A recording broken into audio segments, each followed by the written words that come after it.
Hi, everyone. Welcome back to Your Amazing Edge podcast, where we help you push past limits, build real momentum, and become the best version of yourself and ourselves. I'm Zev Halpern, and I'm in Washington, D.C. on the East Coast. And I am Sarah Polyakov in Seattle on the West Coast, and we are coast to coast and nationwide. So be sure to tune in. And here's today's topic. This one hits deep. It's why courage is your greatest ally. Courage is an ally. Courage is a friend. If you ever felt stuck, afraid to move, afraid to speak up, take that leap. This episode is absolutely for you. Courage, it's not the absence of fear, it's what we do in spite of it. Fear is part of something that we have on board already. It's one of the things actually that protects us. We need to have fear because there are things to fear. And these days, there's lots of things to fear. We have to sometimes look behind us, ahead of us, and all that. So fear is acting on our behalf and until it isn't. And sometimes people become paralyzed and they just can't do the things that take them out of their comfort zone. And boy, they want to get out of their comfort zone so bad and they're just immobilized.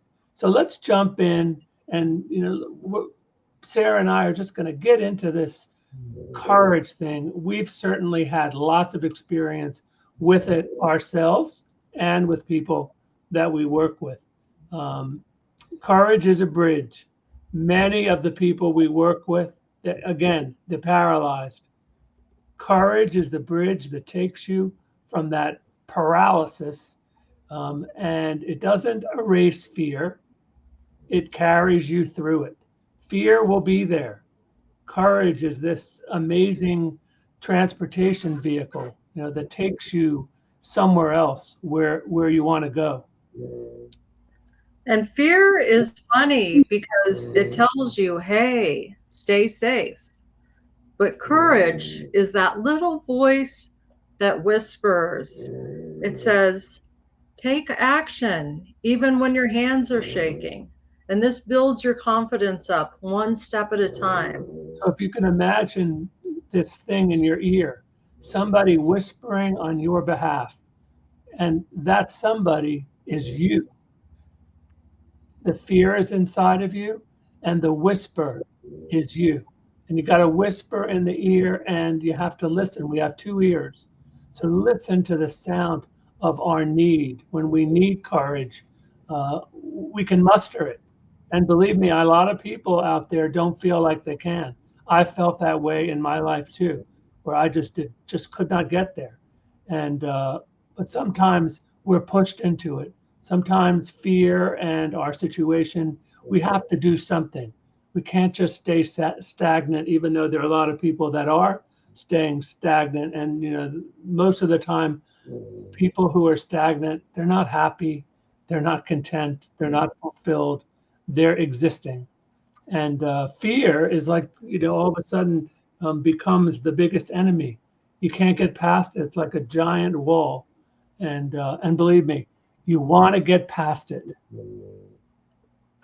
And whether it's staying in a relationship that's past its expiration date or a career that's literally draining your soul, courage gives you the power to interrupt the pattern. So in a pattern interrupt, a pattern interrupt is really what you need. Imagine the relationship that's just so stagnant, and you're the one who's just, you want more, you want closeness, you want to feel better, you want something more than what you're getting. You got to be courageous. If you don't say something, and believe me, there are circumstances and in a lot of relationships and a lot of work relationships where the other person has you so, there's bullies in the world. There's a lot of bullies. Oh my goodness. And the world is full of bullies. And if we could muster more courage, there'd be less bullies. Because we know that when somebody musters the courage to really let a bully know that they're not taken that crap anymore that they're doling out. That's when the bully starts to recede.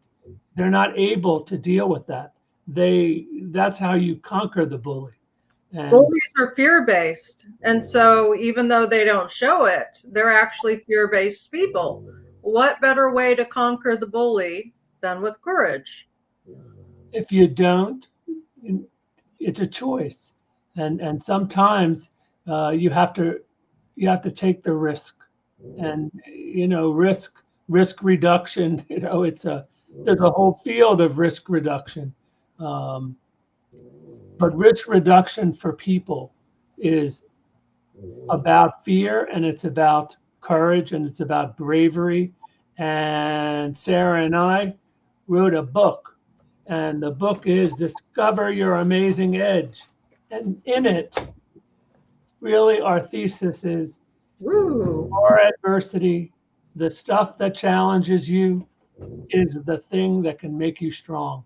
It's a power source beyond your imagination. The thing is to find it, to get access to it, and to wield it. And that's what our work really has turned into. And we found that a lot of people need that. And when they find this, it's not magic. It's inside of you. It's just not accessible. It's blocked by all this stuff. And we help people get past that stuff, because when you get past that stuff and you feel the ability, it's about ability. You have it already, but when you feel that ability to be able to cross, traverse, Right. or whatever canyon, Right. that's when all of a sudden life gets better. And it's worth the risk. Look, you're going to get shot down. You're going to get your feelings hurt. Nobody can, that's what builds our strength. I don't like to get my feelings hurt. I've had my feelings hurt. It's something like, I don't like that. And so if you don't like it, you have to find a way around it, above it, through it, whatever it is. But bravery and courage have a great deal to do with you saying and speaking and doing things on your behalf. And real courage actually demands some vulnerability, especially when it comes to communication. Courage strengthens communication, in my opinion. What do you think? Well, I think we're on, a lot of people are on emotional autopilot. And it's not necessarily because we're doing something wrong. It's because we get on autopilot. You've had the experience where you're driving and you pass your exit because you're on autopilot. Well, life is that way also, because there's so much coming at us that sometimes we just go on numb autopilot. And it's not until all of a sudden we get that, I missed my exit. Somebody is encroaching on me, or I just can't get somewhere where I'm trying to get to, where it starts to challenge you. And the cycles, they're not helpful to you anymore. They might have served you in the past, but now you have to take on a new form. And this is all basically your choice. You have to choose to be brave. You have to choose to not let fear take the best of you. And that's not so easy. And I'm not saying it's easy. I mean, is it easy for you, Sarah, to muster courage, to muster bravery? At times where you just feel overwhelmed by certain things. And it really depends on the situation, I have to say, because if I'm in one of those places where I'm really already beaten down, then sometimes I have to try all the harder to lift myself up. But if I'm in a good place, then courage isn't so scary. Unfortunately, we need courage the most when we're at our lowest point. And it's not about perfection. No. We live in a world where people are I guess they're trying to be perfect. There's no perfect, and it's not going to be perfect. Believe me, courage and bravery do not have anything really to do with perfect. They have to do with getting us to a different place and basically pushing whatever it is aside, recognizing that we want to get somewhere. And when you want to get somewhere more, then you want to not get somewhere. I guess you have a decision to make. And this is a very personal kind of thing because you can get beat up.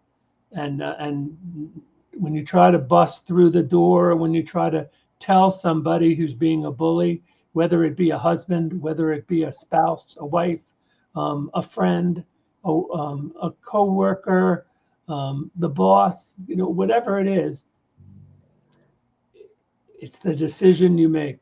Stay that way, hold your peace, be unhappy. How many people go home every day from work or at their home? They just can't muster what they really want to say. And boy, do they want to say a lot. Courage opens the door to growth. It just does. And it's developmental. Remember, we're born with fear. We're not born with courage. We're not born with bravery. It's not like we have spinach from Popeye, where we can just swallow a can of spinach and go da da da da da. I mean, there are people sometimes who drink a little too much courage. Maybe not a good idea to make that something that you do all the time because it can only end in the opposite. But sometimes people do need a bit of courage. So also, some people need a push. Some people need to, someone to push them and not push them over the edge, but push them so that they pick their anchor up and they start to set sail. Once you set sail, you can turn around, but you still got to go back to port. You're already in progress. And so one act, pick up that anchor, let the current start to take you in a direction that you want to go. If you do that, you're putting yourself in the kind of position where you can make the absolute choice, whether it be to let fear overwhelm you or to all of a sudden develop the next level of your own personal courage. Because again, courage is developmental. We learn to be courageous. We learn to be brave. It's risky. New territory is risky. The unknown is risky. We come up, if we play in a league that of people who are less than us, they're not as good as us, or they're as good as us, we don't get better. We're playing we're playing small. We need to play big. And when you play big, you could get your feelings hurt. And I've been there because I want to play bigger. And the only way I'm going to feel it is if I expose myself to that situation where, hey, you better go forward, or you're going to get pushed back, or someone's going to hurt you, or someone's going to tell you something that you don't want to hear. You got to keep hitting the wall. You got to be a little braver. But there is one positive paradox that we have here when it comes to communication. So you've heard the term, everybody's heard this phrase, courageous conversations. So a real courageous conversation is where trust is born because you're exposing your vulnerability. And if you want to have something more than a surface level relationship with a person, then you need to let that vulnerability pour out. It's scary. It is frightening for sure. And one caveat would be, of course, don't necessarily have a courageous conversation with everybody you meet. Not everybody will take them well. So always keep the receiver in mind. What do you think, Zev? Well, I think that it really does have a lot to do with the setting, and important for you to try to take a look at, size it up. But if this is something that keeps occurring over and over again, like in a relationship, you keep get beaten down, or in a work relationship, or you're trying to advance yourself and you keep getting beaten down, then you have to take a hard look at situations, and you have to say, you know what? staying this way is not going to get me to where I'm trying to go. It's I'm going to have to expose my vulnerability. I might get beat up, I might get my feelings hurt, but you know what? I'm going to go home feeling like I tried. And Right. feeling like you tried is a much better situation than just like living in a puddle of self-imposed failure. You don't need to sit in that puddle and drown in the puddle. And it could be a pity puddle. They get pity puddles. Really, they just get bigger and bigger. I've never heard of a pity puddle starting to shrink. It's when you step out of the puddle, and you dry yourself off and you take the mud off and you realize you don't have to stay in that pity pool. You have to physically get up and leave that pity puddle, right? I mean, it's amazing because our minds actually, once again, hold the key. I've said this before, but our minds can be the thing that free us, or they can be our own jailer. But we hold the key. We hold the key to that mental freedom. So reach deep, find it. I remember my first experience really with courage was when I was really young, and many people who have seen The Wizard of Oz by Frank Baum, know that the Cowardly Lion, and the Cowardly Lion is that one of the first examples I had to what it is to exist without courage, and what it is to get some courage and to feel it. I mean, you look at this pathetic creature and it's presented well in the movie. This is it's somewhat pathetic. And you start to say, well, I don't think I want to be that way, but still it's scary, because the only way to be courageous is to be courageous. Right. Nobody can throw you courage. And that lion is such a powerful symbol, because we all know that the lion is the king of the jungle. But in The Wizard of Oz, the lion is the cowardly lion. He's the most fearful character. He doesn't even know his own power. And you have that power inside you as well. You're the king or the queen of your own jungle. But it's just a matter of recognizing it. How that lion get that way? It'd be Exactly. interesting. When I was a little kid, I didn't think about, hey, how'd that lion get that way? But now I do know that lion got that way from being beaten down by somebody, something, some issue, something in the forest, whatever it may be. Like the Witch of the West. And it happened over and over and over again till finally The lion lost his identity and forgot he was the king of the jungle. and was helpless. And Yes, truly helpless. so And Dorothy symbolizes the catalyst for change. So at an early age, I saw that. Then, take me back to when I was 13, and I had a bar mitzvah, which is the coming of age. And being a clergyman's son, it meant that the whole congregation was invited to this event, where Zev at 13 was going to recite all these things in front of 1,000 people. 1,000 people. To say that I was scared shitless is a bit of an understatement, because the night before, I remember, I think because there were a lot of relatives around, I slept on a cot. And I remember sitting on that cot saying, I'm in big trouble tomorrow. I got to get up there and I got to do all this stuff, and I better figure out, because there's no turning back. I mean, I guess I could have run away. Maybe some people do. This would have made anybody run away when you walk into the room and there are 1,000 people waiting to see whether you're going to screw up or not, or whether you're going to take, and get the golden ring. And that was really a very positive experience for me. I was well prepared by someone, so I was able to rely on preparedness. And perhaps preparedness is something that, are you ready?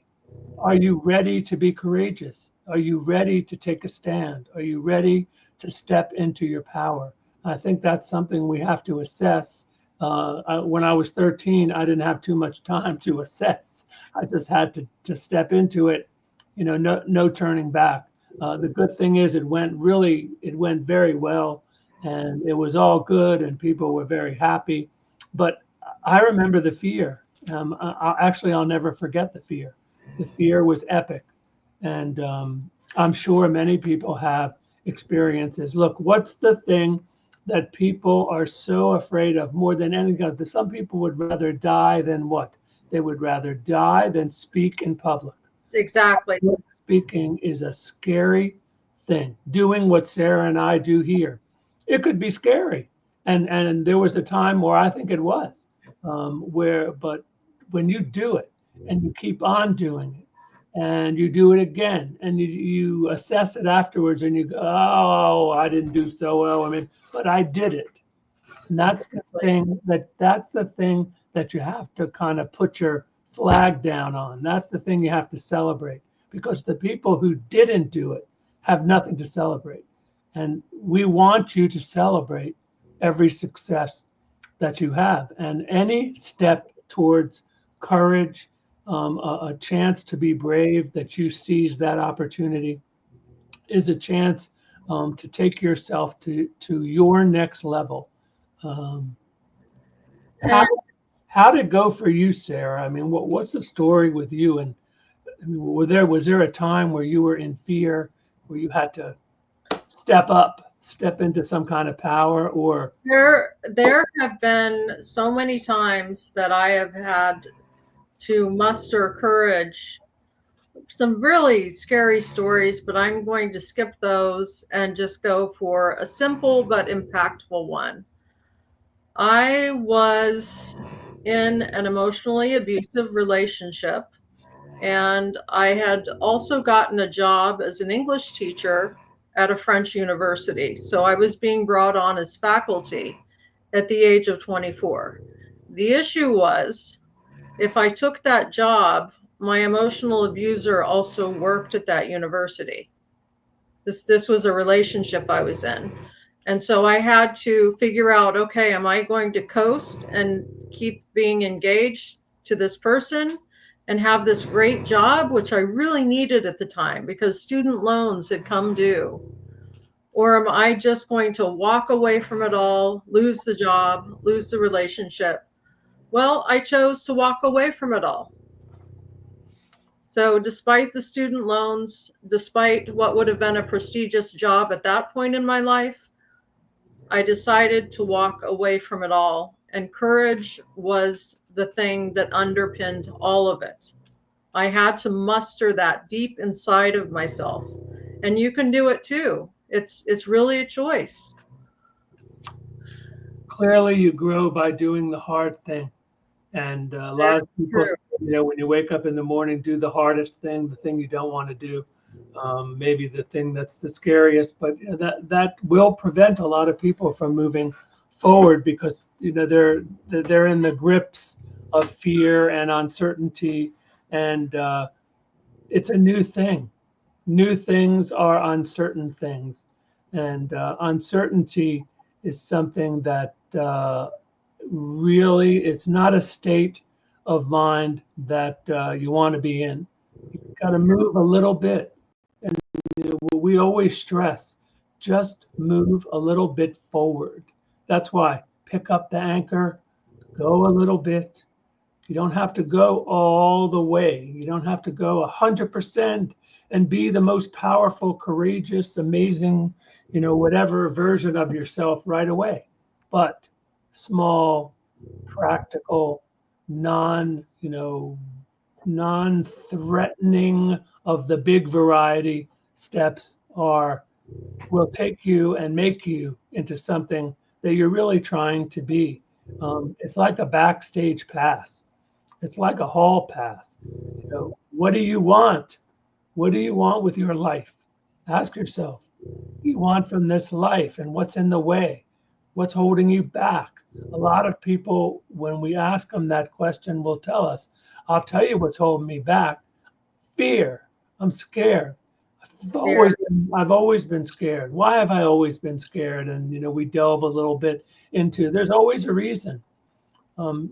People who are just immobilized or paralyzed or traumatized I mean, people who are traumatized, uh, I have great feeling for them, because to muster the courage to be able to overcome a traumatic event really sets one person apart from the next. You know, the perpetrators win when you do nothing. They win when you are immobilized and your whole life is ruined and you can't advance and you don't have relationships. Well, guess what? The perpetrators are all sitting somewhere and celebrating, because basically they've won and they've conquered you. How do you win? Do you win by getting back at them? No, No. not worth your time or effort at getting back. How you win is how you move forward, how you make a life that's so amazing that it would leave them breathless to what you could accomplish. And that's the win of trauma.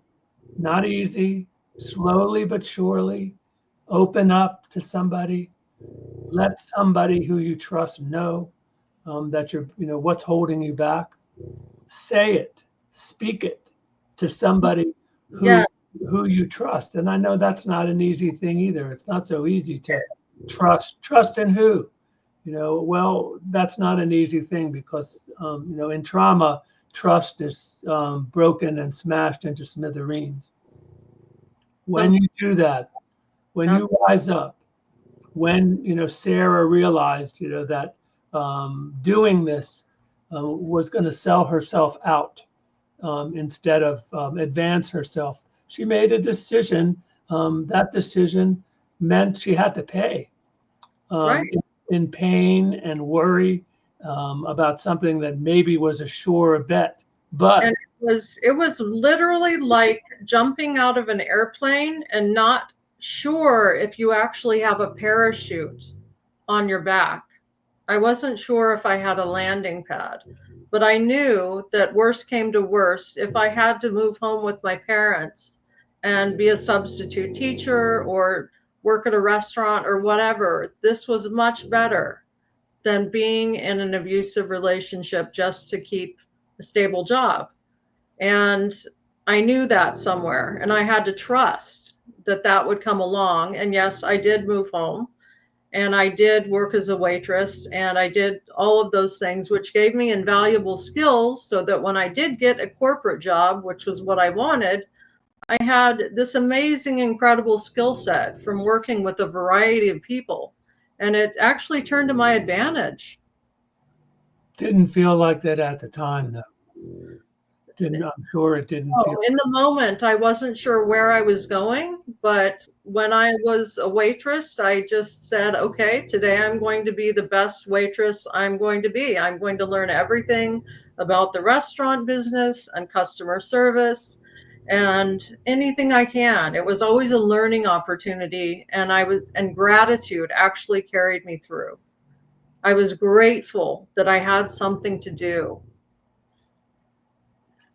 Basically, fear.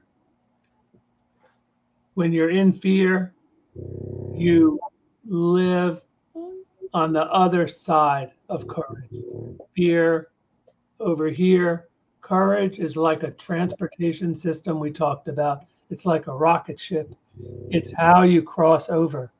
And so many people, so many of you out there want to cross over into something so much better, something that feels good, something that feels good on you, so that you feel comfortable in your own skin. And instead of being around people who make you feel tiny and small, a lot of us know what that feels like, to be made to feel that way. And really, there is only one decision. Unfortunately, some people don't make the decision to cross over. You have to dip your foot in that cold water. You have to jump. You don't have to jump full blown into the ice water, which I think people who do that sometimes, to me, they're crazy. And I go, boy, they have no fear whatsoever. They just jump a bunch of polar bears. I envy them. That always amazes me. Like, It's amazing. amazing that they do that. But there is something, at that moment, they know they're going to freeze. They know, and still, that makes them. There's something about that moment, when they get back out of that water where they feel that accomplishment of, I lived past this. I moved past something and I'm not telling everybody to jump in the cold water. I'm encouraging you to move just a bit further from where you are and take a step and put it in the bravery neighborhood, something courageous that Right. you can say to yourself afterwards, I did it. I did that. And now, because I did that, I can do so much more. And Zeb, I have a question for you. Speaking of bravery, have you ever noticed that when we're talking about leadership, for example, people follow brave leaders, not leaders that are into perfectionism? And that really goes for our entire lives. When you talk about courage or anything else, you don't need to go to perfectionism and be perfect about being courageous. You have to be brave. Have you ever noticed that? Yeah, I mean, because you want to emulate bravery. Hard to emulate perfection. Perfection is something you put up in this box, and it's beautiful, and you put it in a museum, and you say, "Oh, that's just perfect." With life is not so perfect. Life has a lot of stuff, rough shards, glass shards all around, and we got to get through those glass shards. And I'm here, and Sarah's here because we did, and we walked across those shards. A lot of seminars, some of these leadership seminars, they have you walk across coals, they have you swallow fire. Do they have that because they want to see you do that? They have you do it because for a moment you amazingly do something that you never thought you could possibly That's do. true. And humans can do the most amazing things, but in order to do them, maybe they need a push. Maybe they need to push themselves just a little bit. Just push yourself. Isn't it worth it to not feel some bully, in your life, or some horrible situation that you're living in, that you can actually, that you have a key to unlock the door that will get you out of that. Um, we could talk about courage and bravery for a long time, because courage and bravery absolutely separates the people who make it to places they want to get to from the people who are just stuck in quicksand. And I don't envy them. I feel for you, but I want to pull you out. There are hands that you can grab. There are rungs that you can grab. You don't have to do this yourself. And And we're reaching a hand out to you, in fact. and we wouldn't be here if we hadn't grabbed a hand that was reached out to us. There's nothing perfect here. I've had help in my life. I've had somebody tell me, there's the rung, Zev, grab that one, because I wasn't sure which rung to grab. Thank you. Thank Thank you. you, wonderful teachers out of the many not wonderful teachers that Yes. are. Thank you for those ones who inspired me and made me recognize that all I have to do is step into something, step into power that already exists. You have it. I have no doubt in anybody that you have it. And I'm sure the reason you're not, personal reasons, but you've been through something, and don't let that stop you from living the best version you can possibly be. Don't let that stop you in this life. We have one life to live. Make it work. Make it make it great. And I'm pretty sure that bravery and courage have a great deal to do with that crossing. Whatever desert, whatever river, whatever it is, courage and bravery is a vehicle that you can step into. And look, reach out to Sarah and I if you'd like to. Again, we are a helping hand, and We're reaching to you. there's a lot of people who are working with us who are in progress. You're a work in progress, especially if you're out there listening to us. We recognize all of us are a work in progress, as I am, and Sarah, and everyone. We're aspiring, but when you aspire, you got to move forward. Aspire means you move forward. You move forward when sometimes we have to seek help. We just can't do it ourselves. So I encourage you, reach out to Sarah and I. We have many programs. DM us, email us. Hey, tell us what you want to hear about on this podcast at info@youramazingedge.com. That's info@youramazingedge.com. I'm not going to tell you today about all the programs that we have happening and some that will be starting very, very soon. So stay tuned. And we're here twice a week. We are. Tuesdays, we're here for personal development. Fridays, we're here for improving your relationships on Spicy Fridays, something to take with you into the weekend. We do it on Fridays because that's when you step in to a life outside of the life that you live at work. So tune in to either if it's relationship issues you're looking for or it's personal development. We're here. These podcasts, by the way, are available on YouTube, and they're also available on all kinds of podcast platforms, including iHeartRadio and a few others. Actually, I think about 8 or 9 others. So, Sarah, anything else about courage, about stepping into your power today?